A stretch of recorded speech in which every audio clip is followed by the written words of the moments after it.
Muito obrigada pelo convite. Estou muito feliz de estar aqui. É a primeira vez que eu venho para a América Latina, São Paulo, claro.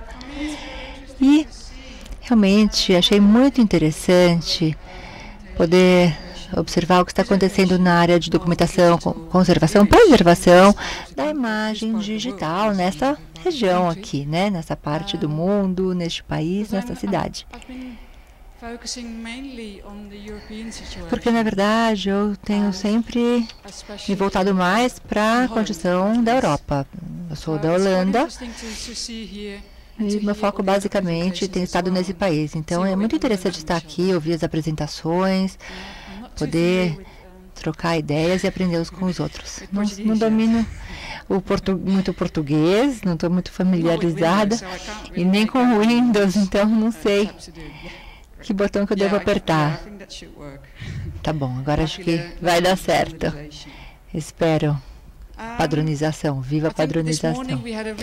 Bem, a sessão da manhã foi muito interessante. O Gafford falou de alguns aspectos dos quais eu também vou tratar em maior profundidade, pelo menos alguns dos aspectos em maior profundidade. Eu vou ler a apresentação porque por causa do jet lag, tá? E eu estou falando inglês, que não é também minha língua materna, então, por favor, tenham paciência. Peço compreensão de vocês. Vou falar primeiro da teoria da conservação, preservação, a história da preservação, para depois falar do futuro, para onde estamos indo, o que eu estou fazendo com o meu trabalho de pesquisa. Sabemos que, tradicionalmente, os museus são considerados os guardiães do nosso patrimônio cultural, que devem realmente proteger os objetos para evitar sua deterioração. Desde o século XIX, surgiram debates de qual seria a melhor forma de cuidar das obras de arte e, o que é ainda mais importante, como mantê-los. O conceito, a intenção do artista, o objeto, a autenticidade. Com a chegada nas últimas décadas e até mesmo o último século, eu poderia dizer, de mais e mais obras de arte efêmeras em rede processuais e vivas, a teoria da conservação mudou e a documentação, como o traço físico remanescente da obra, se tornou uma das principais estratégias de conservação. A teoria de conservação contemporânea dita que o mérito artístico, estilo, cor, formato, material, etc., são, como dizem, características que carregam um significado e não são exatamente obras que fazem valer a verdade. As pessoas são diretamente afetadas pela obra de arte. E esse seria o ponto de partida. Eu diria, bom, o Salvador Munhoz Vinhas, professor espanhol no Departamento de Conservação da Universidade Politécnica de Valência, na Espanha, colocou isso de uma forma muito interessante. Ele disse que são as pessoas afetadas que realmente sabem qual é o significado do objeto e como transmitir esse significado. Não seria eticamente correto impor um ponto de vista diferente apenas porque alguém tem um domínio sobre a história da arte, química orgânica ou técnicas de conservação. Em outras palavras, a subjetividade, a interpretação e a informação são vistos como fatores importantes e atributos também valiosos no processo de tomada de decisão. Também, mais recentemente, como se fala, como algumas mudanças em termos de conservação, a opinião pública se tornou imperativa no que diz respeito às pesquisas de conservação, mas surgiram novas dificuldades, porque qual é a perspectiva que vai orientar as decisões finais? Para, então, lidar com este problema, vários modelos de instrumentos de tomada de decisão, como modelos de instrumentação, foram desenvolvidos. Estes reconhecem diferentes partes interessadas e nos fornecem uma estrutura de processo de tomada de decisão em site. Ao mesmo tempo, a noção de que a documentação é um processo subjetivo, onde o critério de seleção é mais importante, foi mais difundido. No entanto, a maioria maioria dos métodos ainda está afastado do projeto final, seja este estático ou uma rede variável. O que ainda recebe pouca atenção é a forma como as obras são feitas, produzidas ou documentadas pelos artistas. E este é o foco da minha pesquisa. Eu gostaria também agora de mencionar a citação da Olia Lialina, uma das primeiras artistas na internet dos anos 90. Ela descreve a diferença entre as obras de arte antigas e as novas, de hoje. E ela diz: a forma como a pessoa lida com as obras de arte é a principal preocupação, mas a jornada onde ela é iniciada não pode ser controlada. As obras são definidas como obras de arte e contradizem a lógica do pensamento proprietário, contradizem a antiga lógica de pensamento proprietário, contradizem a antiga lógica de forma geral. E eu diria que essa é uma das principais dificuldades ou desafios, digamos, que nós enfrentamos hoje ao falarmos de conservação, patrimônio e documentação. Então, eu venho focando minha pesquisa como os artistas e principalmente o grupo performático de Blast Theory do Reino Unido produza e usa a documentação como forma de capturar realmente e apresentar o trabalho. Blast Theory é um grupo performático da Inglaterra, como eu mencionei, basicamente conhecido por performances feitas em locais específicos, fazendo uso de tecnologia, equipamentos tecnológicos, como parte dos seus jogos, como eles dizem. Colaboram também com a Universidade de Nottingham e usam a tecnologia de uma forma que eu sempre achei bastante desafiadora como documentalista, como alguém interessada em preservar as obras de arte, porque eles usam a tecnologia não apenas de formas inovadoras, eles também exploram o meio que usam em seu próprio benefício. Então, a performance e o seu resultado final são os principais objetivos. Ao longo dos anos, então, eu venho estudando como eles realmente enxergam o seu próprio trabalho, como lidam com a preservação, a documentação da sua obra de arte, do processo das suas obras de arte, seu desenvolvimento. Matt Adams, um dos cofundadores, diz que há pedaços da documentação que nós fazemos, eles precisam fazer várias coisas por nós. De um lado, estão fazendo marketing, são ferramentas que fornecem explicações, são apêndices da pesquisa, são, na verdade, registros. E eu tenho pensado realmente sobre essas palavras. O que é documentação? Uma das respostas mais fáceis que eu encontrei é que provavelmente isso depende da meta. Para que a documentação é usada? Mas, além disso, eu diria também que a documentação ela vai além do tempo do trabalho e é, na verdade, um testemunho daquela prática e processo criativo. Além disso, em entrevistas com membros do grupo, ficou claro que a estratégia de documentação nos diz muito sobre o processo criativo, o desenvolvimento, a produção. E eu ainda diria que é uma forma de como o trabalho pode ser recriado. Analisando as diversas estratégias de documentação que eles usam, eu identifiquei 3 métodos diferentes de documentação. O primeiro é o que eu chamo de processo de documentação como processo, que se refere à noção de documentação como uma ferramenta para tomar decisões sobre a natureza do trabalho. Também a documentação como apresentação.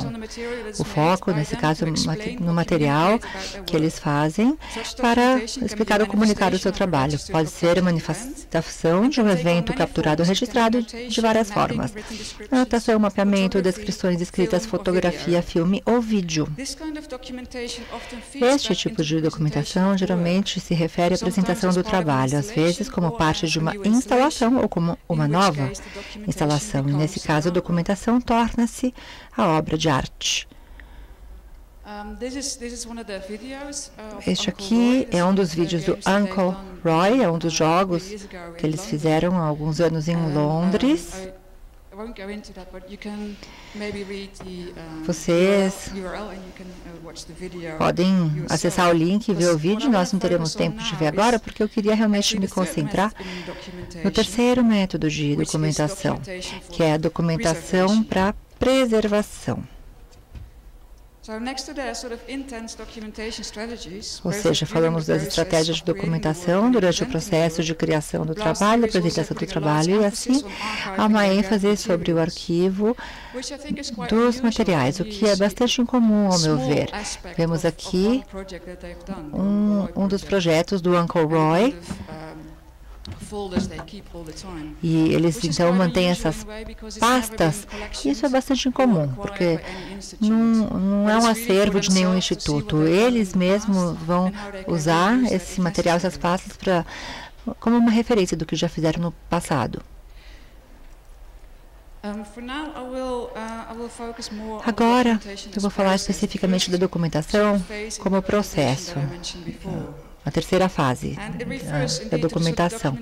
Refere-se, portanto, à noção de documentação como uma ferramenta de tomada de decisões sobre a natureza do trabalho. A teoria de Blast fala da maleabilidade do desenvolvimento do trabalho como sendo chave para o processo criativo. Qualquer método que parecer muito estático ou que pudesse realmente deter a expansão e crescimento de ideias para qualquer sentido é o território que eles não exploram muito. Mesmo até quase o momento da apresentação, a Blast Theory depende basicamente da comunicação oral, como meio de comunicação, meio criativo, e usa a conversação como uma forma de desenvolver as ideias. E como disse Adams, contar histórias oralmente também é um dos elementos usados no projeto. Ele disse que nunca escreve nada, apenas conta os membros do grupo as histórias que estão acontecendo, coisas que lhe parecem interessantes, informações supérfluas e desnecessárias ficam de fora. Na verdade, elas acabam desaparecendo ao longo do tempo e ficam simplesmente os elementos centrais na história. E, ao se abster de escrever muito, todos eles ganham acesso igualitário ao trabalho, à obra. Adams diz que isso significa que o projeto permanece imóvel, enquanto que essa flexibilidade criativa é permitida graças a essa interação oral. Eles conseguem comunicar suas ideias uns para os outros e também para instituições financiadoras, pessoas de outros grupos, especificamente quando lidam com um processo que envolve jogadores online e no mundo físico, como em muitos dos seus jogos, eles usam os whiteboards, as lousas brancas, ou painéis brancos, como vocês podem ver aqui no slide. A imagem à esquerda é de um outro projeto, não é do Blast Theory, tá? É um grupo de pessoas que fez um jogo para o Facebook. É uma forma também muito parecida de trabalhar. E na minha pesquisa, eu venho também observando outros grupos para ver como é que eles desenvolvem essa etapa de produção, como eles usam a documentação, e foi uma surpresa ver que eles usam esses painéis brancos, os post-its, ou seja, esses materiais são usados por vários grupos. Blast Theory disse também que ao usar esses painéis brancos e os post-its, eles conseguem escrever as ideias e pontos em uma sessão referente àquele dia. Fazem documentação fotográfica depois, tiram tudo para a sessão seguinte e começam do zero. Na fase de produção, na etapa de produção e no processo de produção, eles adotam várias estratégias criativas em seu trabalho, inclusive questionários, entrevistas, dramatização, exercícios, texto e passeios pela cidade. Dessa forma, analisam e buscam experiências similares uns nos outros para ver a qual valeria a pena dar continuidade. Fazem também entrevistas com pessoas externas para informá-las sobre os diferentes aspectos do trabalho e ver quais são os materiais de referência que podem ser explorados pelo grupo. Esses exercícios e a reflexão do grupo permite que o grupo experimente e considere as coisas que as pessoas dizem que fariam e não fariam. Os limites são usados para não dificultar o processo, que eles querem que seja estimulante. Testá-los, bom, não seria um método de documentação. No processo de desenvolvimento do seu projeto, eles testam suas características e possibilidade dos dispositivos móveis através de protótipos e dispositivos que são criados para testar se correspondem ou não ao conceito do projeto específico e se sentem que essas tecnologias são acessíveis a um público mais amplo que entende como deve ser usado. Os membros do Blast Theory geralmente testam participantes que chegam pela primeira vez. E, além disso, numa etapa mais tardia, eles chamam profissionais da área de tecnologia que têm um conhecimento profundo da tecnologia para obter um feedback realmente específico e preciso. Neste slide temos a visão geral da documentação diversificada que eles usam no seu processo de produção. É interessante notar que o processo interno de trabalho se reflete na flexibilidade de suas metodologias e a importância da mobilidade no desenvolvimento de seu trabalho, especificamente com relação à comunicação e o foco na fala. Sua ambivalência com relação ao documento escrito, que, de acordo com ele, geralmente leva a uma estrutura hierárquica com a pessoa encarregada de escrever que tem mais poder e controle sobre o processo, mostra a importância da colaboração no processo de tomada de decisão e no desenho conceitual do grupo. Esse processo de trabalho de criar uma estrutura interna descentralizada e não hierárquica recebe a informação dessa abertura e da fluidez do trabalho conceitual. Usando a documentação como processo e também fazendo uma documentação específica que reflita a intenção, conceito e atmosfera de performance ao vivo que fazem com documentação como apresentação, ou como eu chamei, e juntando esses num arquivo. À primeira vista, Blast Theory parece ser concentrada numa recriação futura. Mas quais são as chances nesse tipo de coisa complexa pode ter ou ser recriada? Quando perguntando a eles se seria possível recriar o trabalho ou a obra, eles disseram que talvez levaria algumas semanas, mas seria possível. Mas, indo mais a fundo, seria possível para alguém fazer isso em 50 anos? E aí se tornou mais problemático.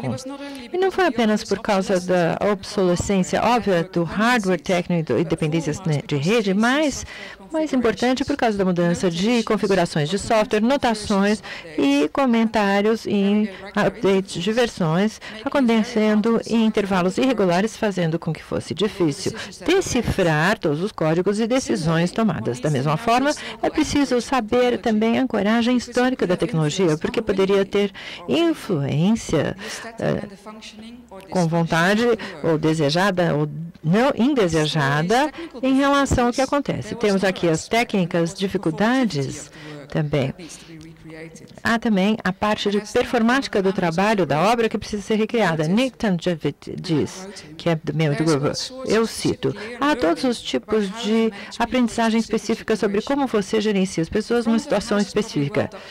A frente da casa provavelmente está bem documentada, mas a cenografia, gerenciar, ter as pessoas num carro, ou sem eles perceberem, como você dá aqui as direções das pessoas, o detalhe de lidar com as pessoas nessas experiências provavelmente não é muito bem documentado. É interessante, acredito, também, desviar um pouquinho a outras disciplinas como jogos ou dança contemporânea, música, que batalham problemas em que a partitura, a notação, regras são fáceis de serem conservadas, mas a interpretação delas se torna mais difícil. Aqui temos um slide de como a informação é capturada. Por exemplo, nesse sapato, temos aqui um dispositivo de rastreamento que mede quanto você se movimenta e que tipo de movimento você faz e para onde você vai. Na verdade, em jogos, os games podem ter as regras e você pode registrar como o jogo é jogado. Mas, por causa de uma natureza digital, é fácil capturar todos os tipos de dados sobre um jogo. Mas esses registros, o que eles salvam em relação sobre os tipos de experiências que os jogadores tiverem? Com a ajuda de tecnologia da informação, como sensores, podemos ter mais dados sobre as performances que podemos anteriormente, mas não as performances, sim. Às vezes, estratégias do campo de história oral ou etnografia, em que há participantes que têm comportamentos seguidos e são usadas essas coisas para a experiência dos participantes, para dar uma luz ao processo de desenvolvimento, aqui escolhas de design que estão ali sob trabalho, ou a relação entre decisões de design e a experiência que os jogadores tiveram. A ideia de que esse processo envolve a transferência de conhecimento sobre o design, o processo e a experiência que pode ajudar a sustentar ou recriar o trabalho. Como resultado, posso dizer já, se tornou claro que a noção de documentação deve ser expandida. Não é apenas a visão geral técnica, um registro que descreve a intenção do artista ou explica as coisas específicas do objeto. Também conta muito sobre como o trabalho foi experimentado e como o artista viu o trabalho ou a obra. Ao mesmo tempo, a estratégia de documentação revela alguma coisa sobre o processo criativo durante o desenvolvimento de uma obra, embora isso não seja aplicável a cada pessoa, em muitos casos, especialmente em que processo de grupo de obra de arte seja o caso. Analisando esses processos criativos, um entendimento melhor das qualidades inerentes da obra vão vir à tona. Ou seja, se mostra que o significado é constituído através do objeto e não apenas tido dentro do objeto ou no objeto. É importante saber o significado e valor dos documentos e documentação e também, tão importante, a relação do contexto de processo de sua criação. Isso permite que a documentação desenvolva um espaço crítico da sua forma em que questões e preocupações da obra sejam tratadas. Documentação, portanto, é entendida como um modo de produção e também como um modo de interpretação crítica. Então, agora, voltando aos museus onde eu comecei nosso patrimônio cultural, como isso se relaciona na forma que os museus lidam com os seus acervos? Como eu disse antes, para poder armazenar, preservar suas coleções e acervos, museus usam muitos modelos de documentação. É interessante notar que esses modelos de documentação recentes consistem de questões específicas que se concentram em parâmetros de mudança, sobre quantas mudanças na arte é permitida antes que se torne outra coisa. Esses modelos também levam em conta a variável e natureza efêmera da obra que está inscrita numa numa nova arte midiática.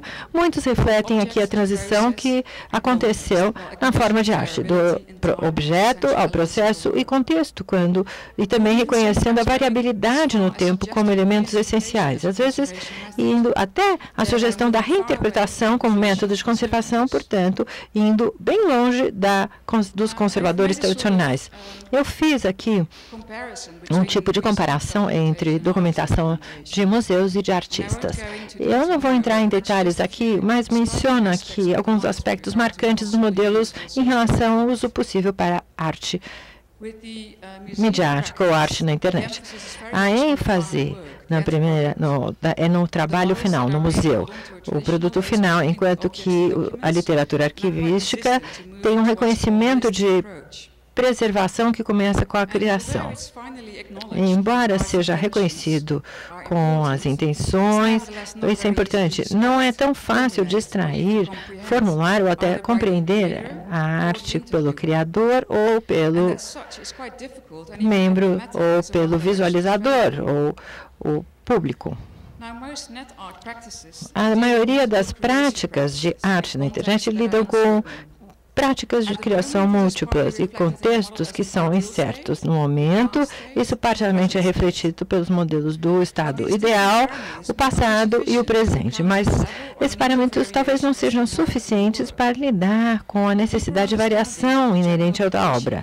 O entendimento mais profundo, a criação geral, utilizado pelos artistas mídia em geral, vai aumentar a discussão em relação aos desafios de acervos de arte digital e a sua preservação.